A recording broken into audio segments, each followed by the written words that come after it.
सावन के महीने में होने वाली कांवड़ यात्रा शुरू हो गई है।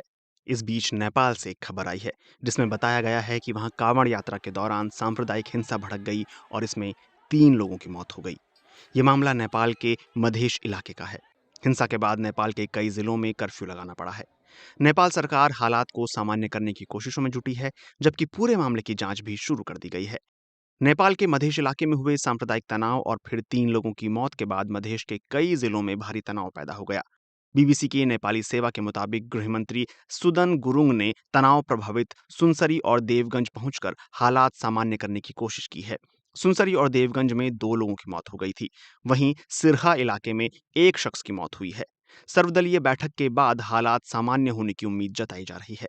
बीबीसी की नेपाली सेवा के मुताबिक शुक्रवार दोपहर तक कोशी प्रांत के सुनसरी, धनुषा और सिरहा के कुछ इलाकों में नारेबाजी और रैलियों की खबरें आईं। गृहमंत्री गुरुङ ने मृतकों के परिजनों से मुलाकात कर मामले की जांच तेजी से करने की बात कही है। मृतकों के परिवारों से हुए समझौते के बाद गुरुङ ने पत्रकारों से कहा कि हमारे देश में अब तक 2 धर्मों के लोगों के बीच कोई संघर्ष नहीं हुआ है। हम इस समस्या को जड़ से खत्म करने की जरूरत समझते हैं। परिवारों के साथ हुए समझौते में कहा गया है कि नेपाल सरकार मृतकों को शहीद घोषित करने की प्रक्रिया तुरंत शुरू करेगी। साथ ही मृतकों के परिवार वालों को 10 लाख रुपए मुआवजा देगी। पिछले रविवार को सुनसरी जिले के देवागंज स्थित कप्तानगंज में 2 धार्मिक समूहों के लोगों के बीच तनाव पैदा हो गया था।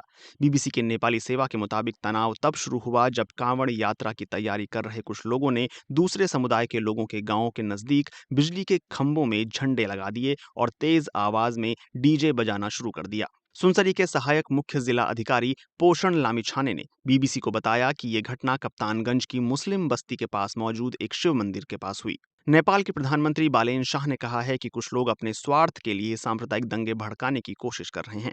उन्होंने तराई और मधेश में शांति बनाए रखने के लिए सभी नेताओं से मिलकर काम करने की अपील की है। वहीं नेपाल के पूर्व प्रधानमंत्री बाबूराम भट्टाराई ने सोशल मीडिया प्लेटफॉर्म एक्स पर लिखा, पिछले कुछ दिनों से तराई मधेश के कई हिस्सों में जारी सांप्रदायिक दंगे और हिंसा में जान माल का भारी नुकसान हुआ है और पूरे देश में तनाव का माहौल बन गया है।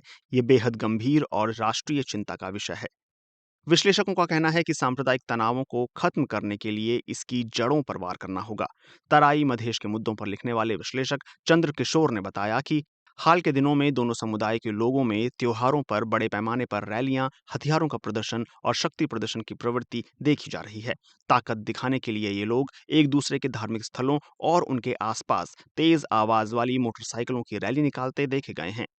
इस अघोषित प्रतिस्पर्धा की वजह से तराई के कई इलाकों में तनाव की स्थिति पैदा हुई है। नेपाल की न्यूज वेबसाइट नेपाल खबर के मुताबिक प्रधानमंत्री बालेन शाह ने कहा है कि उनकी सरकार न तो नेपाल को फिर से हिंदू राष्ट्र बनाने के पक्ष में है और न ही राजशाही की वापसी का समर्थन करती है। उनका कहना है कि ऐसा करने से नेपाल की संघीय व्यवस्था कमजोर होगी।